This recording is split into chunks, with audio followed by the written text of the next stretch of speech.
ಪೂಜಾರ್ ಅವರು ಆರೋಪ ಸರ್ ಅವ್ನು ಟ್ರಸ್ಟಿ ಅಲ್ಲ ಸರ್, ಅವನು ಟ್ರಸ್ಟಿ ಅಂತ ಯಾರಂದ್ರು? ಫಸ್ಟ್ ಅವ್ನು ಟ್ರಸ್ಟಿನೇ ಅಲ್ಲ, ಈ ಮಠದ ಲೂಟಿಕೋರ್ ಅವನು. ಹರ ಮಠದ ಲೂಟಿಕೋರ್ ಯಾರಾದ್ರೂ ಇದ್ರೆ ಅವನ ಹೆಸರು ಹೇಳಕ್ಕೆ ನಮಗೆ ಅಸಹ್ಯ ಆಗುತ್ತೆ. ಕಾರ್ ನಾನೇ ಕೊಡ್ಸಿದ್ದು. ಹೌದು, ಇಲ್ಲೇ ಇದೆ ಸರ್ ಕಾರ್. ಕ್ಯಾಮ್ರಾ ಹಿಡಿದಪ್ಪ ಸ್ವಲ್ಪ ಕಡೆ ಅಣ್ಣ. ಇದೇ ಕಾರ್ ಅವ್ನು ಕೊಡ್ಸಿರಿ, ಅವರ ಪೆಟ್ರೋಲ್ ಬಂಕ್ ಹೆಸರಿಗೆ ಇದೆ. ಒಬ್ಬ ಮನುಷ್ಯ ಕಾರನ್ನು ಒಬ್ಬ ವ್ಯಕ್ತಿ ಹತ್ರ 4 ವರ್ಷ ಬಿಡಕ್ಕೆ ಸಾಧ್ಯ ಇದೆಯಾ? 4 ವರ್ಷ ಯಾಕೆ ಬಿಟ್ರು? ತಗೊಂಡು ಹೋಗ್ಬೇಕಲ್ಲ, ಒಯ್ಬೋದತ್ತಲ್ಲ ಸರ್ ಕಾರು. ಪಾಪ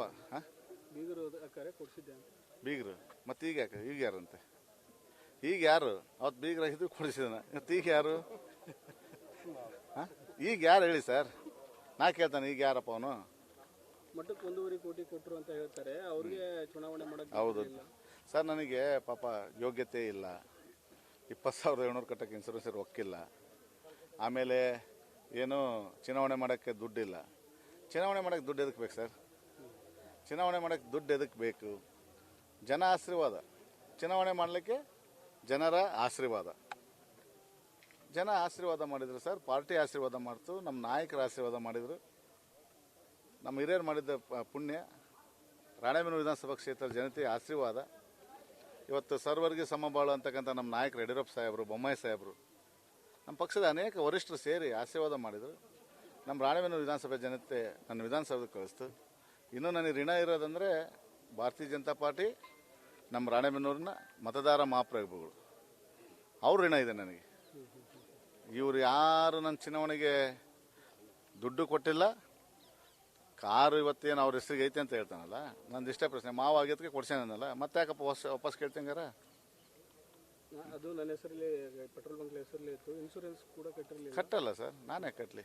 ನನ್ನ ಹೆಸರಿಗಿದ್ರೆ ಕಟ್ತೀನಿ, ಅವ್ರ ಹೆಸರಿಗಿದ್ದು ನಾನೇ ಕಟ್ಟಲಿ ಹೇಳ್ರಿ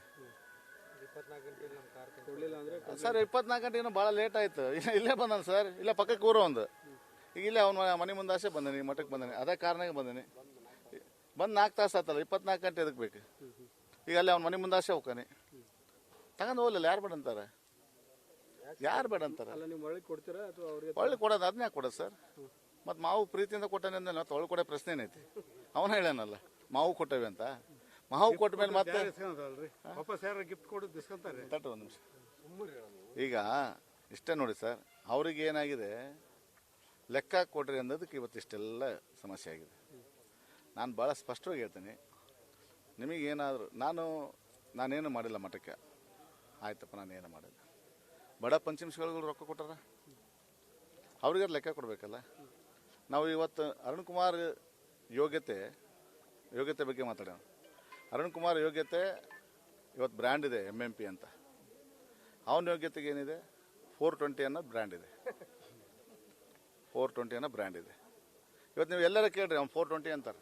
ನೀವು ಮಾತಾಡ್ಸಿ ಸರ್ ಬೇಕಾದ್ರೆ ಜನ, ನಾನು ಬಿಡ್ರಿ. ಅದು ಅರುಣ್ ಕುಮಾರ್ಗೆ ಅಂತಾರ ಸರ್? ನಾನು ಹೇಳ್ತೀನಿ, ತಪ್ಪು ಮಾಡಿದ್ದೀರ, ಸುಮ್ಮನೆ ಶರಣಾಗತಿ ಆಗ್ರಿ. ಸುಮ್ಮನೆ ಯಾಕೆ ಇದನ್ನು ನಾವು ಸತ್ಯವಂತರು, ನಾವು ಕಳ್ತನ ಮಾಡಿಲ್ಲ, ನಾವು ಸತ್ಯವಂತರು, ಯಾಕೆ ಅದನ್ನು ಪ್ರೂಫ್ ಮಾಡಕ್ಕೆ ಹೋಗ್ತೀರಿ? ಜನ ಒಪ್ಪಲ್ಲ. ಸಮಾಜ ಭಾಳ ಪ್ರಬುದ್ಧವಾಗಿದೆ. ಸಮಾಜ ಇವತ್ತು ಪ್ರತಿಯೊಬ್ಬರು ಇವತ್ತೆಲ್ಲರೂ ಕೂಡ ಭಾಳ ಪ್ರಾಮಾಣಿಕತೆಯಾಗಿ ಇವತ್ತು ಲೆಕ್ಕ ಕೊಟ್ಟರೆ ಅಂತಂದ್ರೆ ಸತ್ಯವಾಗಿ ಕೇಳ್ತಾ ಇದ್ದಾರೆ. ಆಯ್ತು ಬಿಡಿ ಸರ್, ಹೋಲಿ, ನಾವು ಸರಿ ಇಲ್ಲ, ನಾವು ಕಳ್ತನ ಮಾಡಿಬಿಡಿ, ನಾವು ಸರಿ ಇಲ್ಲ. ನಾವು ನಿನ್ನೆ ಕಳ್ಳರೆಲ್ಲ ಹೊರ ನಿಂತ್ಕೊಂಡಿದ್ವಿ. ಇವ್ರು ಸತ್ಯವಂತರು ಪೊಲೀಸ್ ಪ್ರೊಡಕ್ಷನ್ ಯಾಕೆ ಬರಬೇಕಾಗಿತ್ತು? ನಾವು ಬಿಡ್ರಿ, ನಾವು ಮಠದ ರೊಕ್ಕ ಹೊಡೆದೇವಲ್ಲ, ನಾವು ಹೊರಗೆ ನಿಂತ್ಕೊಂಡಿದ್ವಿ, ನಮ್ಮನ್ನ ಅರೆಸ್ಟ್ ಮಾಡಿ ತಗೊಂಡು ಹೋದ್ರು. ಇವರು ಸತ್ಯವಂತರಲ್ಲ. ಈಗ ನಾನು ಪ್ರಾಮಾಣಿಕತೆ ಇದ್ದ ನನಗೆ ಪೊಲೀಸ್ ಪ್ರೊಡಕ್ಷನ್ ಬೇಕಾ ಸರ್? ಈಗ ಮಹಾಪುರುಷದ ಕಾರ್ಯಕತೆ ಈಗ ಯಾಕೆ ಬಂತು ಸರ್? ಅದು ಬಟ್ ಅದನ್ನ ನೀವು ಅಲ್ಲಿ ಕೇಳಬೇಕಾಗಿತ್ತು, ಇಷ್ಟು ವರ್ಷ ಇಲ್ಲದ ಇವತ್ತು ಯಾಕೆ ಬಂತು ಅಂತ. ಲೆಕ್ಕ ಕೇಳಿದ ಕಾರ್ಯ ಲೆಕ್ಕ ಬಂತು ಅಷ್ಟೇ. ಮತ್ತೆ ಇದು ಈಗ 2008 ಪೂರ್ವದಲ್ಲಿ ನೀನೇನಿದ್ದಿ? ನಾವಂತೂ ಬೆವರು ಸುರಿಸಿ ದುಡ್ಡು ಬಂದಿರೋದು. ಇವತ್ತು ನೀವೆಲ್ಲರ ಸರ್, ನಾನು ಹೇಳೋದು ಬೇಡ, ನನ್ನ ಬಗ್ಗೆ, ನನ್ನ ಯೋಗ್ಯತೆ ಬಗ್ಗೆ ನೀವೆಲ್ಲರೂ ಕೇಳಿ. ನಾನು ಯಾವ್ದಾರು ಒಬ್ಬ ಮನುಷ್ಯನಿಗೆ 10 ರೂಪಾಯಿ ಅನ್ಯಾಯ ಮಾಡಿದರೆ ಆ ಭಗವಂತ ನಾವು ಶಿಕ್ಷೆ ಕೊಡಲಿ. 10 ರೂಪಾಯಿ ಬರೇ 10 ರೂಪಾಯಿ ಅನ್ಯಾಯ ಮಾಡಿದ್ರೆ ಯಾರಿಗಾದ್ರೆ, ಇವತ್ತು ಯಾರಿಗಾರು ನಾನು ಕೊಡೋದಿದ್ರೆ 4 ದಿವಸ ಲೇಟ್ ಆಗಲಿ, ಪ್ರಾಮಾಣಿಕವಾಗಿ ಕೊಡ್ತೀನಿ, ಮನೆಗೆ ಹೋಗಿ ಕೊಡ್ತೀವಿ. ಯಾರಿಗೆ ಗಂಟಕ್ಕೆ ಕೆಲಸ ಮಾಡಿಲ್ಲ. 2008 ಪೂರ್ವದಲ್ಲಿ ನೀನೇನಿದ್ದಿ? ಇವತ್ತು ನಿನ್ನ ಪರಿಸ್ಥಿತಿ ಏನಿದೆ? ಇವತ್ತು ಈ ತಾಲೂಕು ಚುನಾವಣೆ ಮಾಡ್ಬೇಕಂತಿಲ್ಲಪ್ಪ, ಮತ್ತು ನೀನು ಎಲ್ಲಿ ದುಡಿದಪ್ಪ? ನೀನು ಎಲ್ಲಿ ದುಡಿದಿ? ಹರಿಹರ ತಾಲೂಕು ಚುನಾವಣೆ ಮಾಡ್ಬೇಕಂತೆಲ್ಲ ನನ್ನ ಹತ್ರ ರೊಕ್ಕ ಇಲ್ಲ ಬಿಡು, ನೀನೇ ಕೊಟ್ಟಿದ್ದಿ ಪಾಪ. ಅವ್ನಿಗೇನು ಹೇಳಕ್ 19ರಾಗ ಎಲೆಕ್ಷನ್ ಕಮಿಷನ್ ಎಷ್ಟು ಘೋಷಣೆ ಮಾಡಿತ್ತು ಸರ್? 35 ಲಕ್ಷ. 35 ಲಕ್ಷನ ನನಗೆ ಗೊತ್ತಿಲ್ಲ ಸರ್, ಮತ್ತು ಅವನು ತುಂಬೇನಲ್ಲ ನನಗೆ ಗೊತ್ತಿಲ್ಲ ಎಷ್ಟಿತ್ತಂತ ಸರ್. ನನಗೆ ಗೊತ್ತಿದ್ದಂಗೆ 18 ಲಕ್ಷ ಇತ್ತು. ನನ್ನ ಮಾಹಿತಿ ಪ್ರಕಾರ 18 ಲಕ್ಷ ಇತ್ತು. ಮತ್ತು ಇವನಿಗೆ ಮಾಹಿತಿ ಇದ್ದರೆ ಇವತ್ತು 35 ಲಕ್ಷ ಹೇಳ್ತಾನಂದರೆ ಅಷ್ಟೇ ಅರ್ಥ ಮಾಡ್ಕೊಳ್ರಿ ಎಷ್ಟರ ಮಟ್ಟಿಗೆ ಇದೆ ಅಂತ. ಎಲ್ಲಿ ಅಂದರೆ ಲೆಕ್ಕ ಬರೋದು ರೂಢಾಗಿ ಬಿಡುತ್ತೆ ಅವನಿಗೆ. ಡಬಲ್ ಬರೋದು ರೂಢಾಗಿರ್ತೈತಲ್ಲ ಸರ್. ಮತ್ತು 18 36 1 ಲಕ್ಷ ಕಮ್ಮಿ ಹೇಳಿದಾನೆ. ಹ್ಞೂ ಸರ್. ಈಗ ನೀವು ಬಂದದ್ದು ಭಾಳ ಖುಷಿ ಆಯ್ತು ನನಗೆ. ನಾನು ಇವತ್ತು ಹೇಳ್ತೀನಿ ಸರ್, ನಾನು ಒಬ್ಬನೇ ಬಂದೀನಿ. ಈಗ ನಾನು ಇಲ್ಲಿ ಬಂದು ಪ್ರೆಸ್ ಮೀಟ್ ಮಾಡ್ತಾನೆ ಅಂದಮೇಲೆ ಇವರೆಲ್ಲ ಬಂದಾರೆ. ನಮ್ಮ ತಕ್ಕ, ನಮ್ಮ ಸಂಬಂಧಿಕರು, ನನ್ನ ಬಂಧುಗಳು ಇವತ್ತು ಬಂದಿದ್ದಾರೆ. ನಾನು ಇಲ್ಲಿಂದ ಒಬ್ಬನೇ ಹೋಗ್ತೀನಿ. ಅವನಿಗೀಗೂ ಕೂಡ ತಾಕತ್ತಿದ್ರೆ ನಾನು ನಿಲ್ಲಿಸಿ ಕೇಳಬೇಕು, ಕಾರ್ ಕಸ್ಕೋಬೇಕು ಸರ್. ಅವ್ನು ಕಾರ್ ಕಸ್ಕೋಬೇಕಲ್ಲ ಸರ್. ಪೊಲೀಸ್ ಯಾಕೆ ಬೇಕು ಸರ್ ಕಾರ್ ಒಯ್ಯಕ್ಕೆ? ಅವನ ಬರ್ಬೋದಲ್ಲ, ಯಾಕೆ ಅವ್ನಿಗೆ ಬರೋಕ್ಕೆ ಧೈರ್ಯ ಇಲ್ಲ? ನಿನ್ನೆ ಬಂದಿದ್ವಲ್ಲ ಸರ್, ಅದೇ ಕಾರಣಕ್ಕೆ ಬಂದಿದ್ದಿಲ್ಲ ಮಠಕ್ಕೆ. ಅವಾಗ ಕೇಳಿಸ್ಕೋಬೋದಿತ್ತಲ್ಲ. ಬಸ್ ಇಳಿಯೋಕ್ಕಾಗಿಲ್ಲ. ಇಲ್ಲಿ ಯಾವ್ದೋ ಮೂಲೆ ಗೇಟ್ನಾಗ ಓಪನ್ ಮಾಡ್ಕೊಂಡ್ ಬಂದಾರ ಅವರು.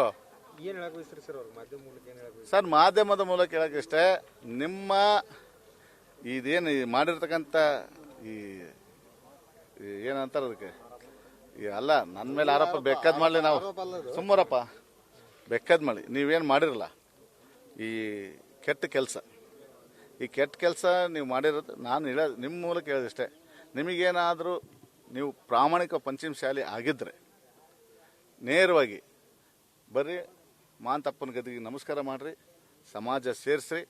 2008ರಿಂದ ಇಲ್ಲಿವರೆಗೂ ಏನೇನು ಲೆಕ್ಕ ಅವ್ರು 4 ಕೋಟಿ ಮಧ್ಯೆ ಅಂತಾರೆ ಸರ್. ನಾನು ಕರೆಕ್ಟ್ 4 ಕೋಟಿ ಮಧ್ಯೆ ಕೊಡ್ಬೇಕು. ನಾನು 4 ಕೋಟಿ ಮಧ್ಯೆ ಕೊಡ್ಬೇಕು. ಈಗ 100 ರೂಪಾಯಿದಾಗ ನಾನು 80 ರೂಪಾಯಿ ಖರ್ಚು ಮಾಡಿ 20 ರೂಪಾಯಿ ಉಳ್ದೈತೆ ಅಂತ ಹೇಳಕ್ಕೆ 4 ಕೋಟಿ ಮಧ್ಯೆ ಹಾಕಬೇಕು. ನಾನು ಕರೆಕ್ಟ್ ಇದ್ರೆ 4 ಕೋಟಿ ಮಧ್ಯೆ, ಅವ್ರು 4 ಕೋಟಿ ಮಧ್ಯೆ ಲೆಕ್ಕ ಕೊಡ್ತೀವಿ. 4 ಕೋಟಿ ಅಕೌಂಟ್ನಾಗ ಇದ್ದದ್ದು ಅಷ್ಟೇ. ಅಕೌಂಟ್ನಾಗ ಅವ್ರ ಹೆಸರು ಹೇಳಿದ ಇನ್ಕಮ್ ಆಯ್ತಪ್ಪ. ಯಾರಿಗಾರ ಇನ್ಕಮ್ ಟ್ಯಾಕ್ಸ್ನಾರು ಬೆನ್ನ ಹತ್ತಾರ ಆಯ್ತು, ಅವ್ರದ್ದು ಏನು ಟ್ಯಾಕ್ಸ್ ಬರ್ತೈತಿ ಮಠದ ಬಳಸೋಣ.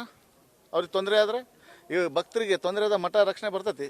ಈಗ ಸ್ವಾಮೀಜಿ ಮಠ ಬೆಳಿಲ್ಲ ಅಂದ್ರೆ ಸಂಘರ್ಷಕ್ಕೆ ಕಾರಣ ಆದರೂ ಸಂಘರ್ಷಕ್ಕೂ ರೆಡಿ ಅಂತ ಹೇಳಿದ್ರು. ಈಗ ಬರಲಿ ಸರ್, ಈಗ ಅವ್ರಿಗೆ ತಾಕತ್ತಿದ್ರೆ ಈ ಕ್ಷಣದಾಗ ಬರ್ಬೇಕು ಅವ್ರ ಸಂಘರ್ಷಕ್ಕೆ. ಮತ್ತು ಬೇರೆ ಪದ ಬಳಸೋದು ಬೇಡ.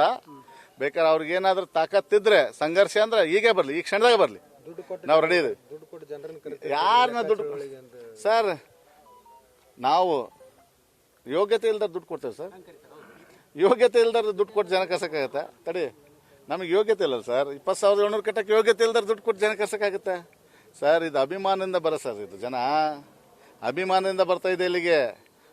ಗುರುಗಳ ಮೇಲೆ ಇರ್ತಕ್ಕಂಥ ಪ್ರೀತಿ, ಸಮಾಜದ ಮೇಲೆ ಇರ್ತಕ್ಕಂಥ ಅಭಿಮಾನ ಇವತ್ತು ಬರ್ತಾ ಇದೆ. ಇವತ್ತೇನು ಈ ಕ್ಷೇತ್ರದ ಇಂದಿನ ಶಾಸಕರು ಶಿವಶಂಕರ್ ಅವರು 14-15 ವರ್ಷ ಹೊರಗಿಟ್ಟಿದ್ರಲ್ಲ, ಅವ್ರು ಬರ್ತಾರೆ ಅಂದಿದ್ದಕ್ಕೆ ಪೊಲೀಸ್ ಪ್ರೊಟೆಕ್ಷನ್ ತಗೊಂಡಿರಲ್ಲ. ನಾಚಿಕೆಗಲ್ಲ ನಿಮಗೆ? ಯಾಕೆ ಶಿವಶಂಕರ್ ಅಂದ್ರೆ ಅಷ್ಟು ಭಯನ ನಿಮಗೆ? ಆಮೇಲೆ ಶಾಸಕರಾದಾಗ ಅವ್ರಿಗೆ ಗೌರವನ ಕೊಡಲಿಲ್ಲ. ಭೂಮಿ ಕೊಟ್ಟಿದ್ದಾರೆ, ಹೇಳ್ತಾರೆ ಕೊಟ್ಟಿಲ್ಲ ಅಂತ. ಶಿವಪ್ಪನ ಹೆಸರು ಇದ್ದದ್ದು ಮತ್ತೆ ಯಾರು ರಿಜಿಸ್ಟ್ರೇಷನ್ ಮಾಡಿಸ್ಕೊಂಡ್ರು? ಹಾಂ, ಯಾರು? 6 ಎಕರೆ ಇಲ್ಲೇ ಇದೆ ಬೈಪಾಸ್. ಇವತ್ತು ಅವರಿಲ್ಲ, ಆ ಭೂಮಿ ಇದೆಯಲ್ಲ ಸರ್. ಶಿವಪ್ಪರು ಇಲ್ಲ ಬಿಡಿ, ಭೂಮಿ ಇದೆಯಲ್ಲ, ಅವ್ರ ಮಕ್ಕಳಿದಲ್ಲ. ಯಾರು? ಶಿವಶಂಕರನವರು. ನಮ್ದು ಇಷ್ಟೇ ಸರ್, ಸಂಘರ್ಷ ಅಂತ ಹೇಳಿದಾರಲ್ಲ. ನಾನು ಮನೆಗೆ ಹೋಗಲ್ಲ ಸರ್, ಹೀಗೆ ಬರಲಿ ಎನಿ ಟೈಮ್. ಈ ಕಂಪ್ಲೇಂಟ್ ಕೊಡ್ರಿ ಸರ್. ಯಾವುದು? ಅವರು ಕಾರ್ ಕೊಡಲಿಲ್ಲ ಅಂದ್ರೆ ಕಂಪ್ಲೇಂಟ್ ಕೊಡ್ತೀನಿ. ಯಾರು? ನನ್ನ ಮೇಲೆ ಕೊಡ್ಲಿ ಬಿಡಿ ಸರ್, ಕೊಡ್ಲಿ, ತಗೊಂಡು ಹೋಗ್ಲಿ ಸರ್. ಯಾರು ಬಿಡ್ತಾರೆ? ಇಲ್ಲೇ ತಗೊಂಬಂದಾನೆ ಅವ್ನು. ಕಂಪ್ಲೇಂಟ್ ಯಾಕೆ ಕೊಡ್ಬೇಕು? ತಾಕತ್ತಿದ್ರೆ ಇದು ಬಂದು ತಗೊಂಡು ಹೋಗ್ಲಿಲ್ಲ, ನನ್ನ ಕಾರ್ ಕೊಡಪ್ಪ ಅಂತ. ಯಾರು ಬೇಡ ಅಂತಾರೆ? ಕಂಪ್ಲೇಂಟ್ ಕೊಟ್ಟು ಯಾಕೆ ಕರ್ಸ್ಬೇಕು ಹೇಳ್ರಿ? ನಾವೇನು ಇನ್ನೊಬ್ಬನಾಗ ಋಣದಾಗ ಇರಲ್ಲ. ನಾವು ತಗೊಂಡು ಹೋಗ್ಲಿ, ನಾವು ಧಾರಾಳವಾಗಿ ಕೊಟ್ಟು ಹೋಗಿ. ಕೊಟ್ಟವ್ರಿಗೆ ಹೆಂಗೆ ವಸೂಲಿ ಮಾಡ್ಬೇಕು ಅನ್ನೋದು ಗೊತ್ತಿದೆ. ಯಾರಿಗೆ? ಕೊಟ್ಟವ್ರಿಗೆ ವಸೂಲಿ ಮಾಡೋದು ಗೊತ್ತಿರ್ತೈತಿ, ಇಸ್ಕಂದನಿಗೆ ಹೆಂಗೆ ವಾಪಸ್ ಕೊಡ್ಬೇಕು ಅನ್ನೋದು ಗೊತ್ತಿರ್ತೈತಿ. ಅವ್ರಿಗೆ ಅಷ್ಟೇ ಗೊತ್ತಿರಲ್ಲ.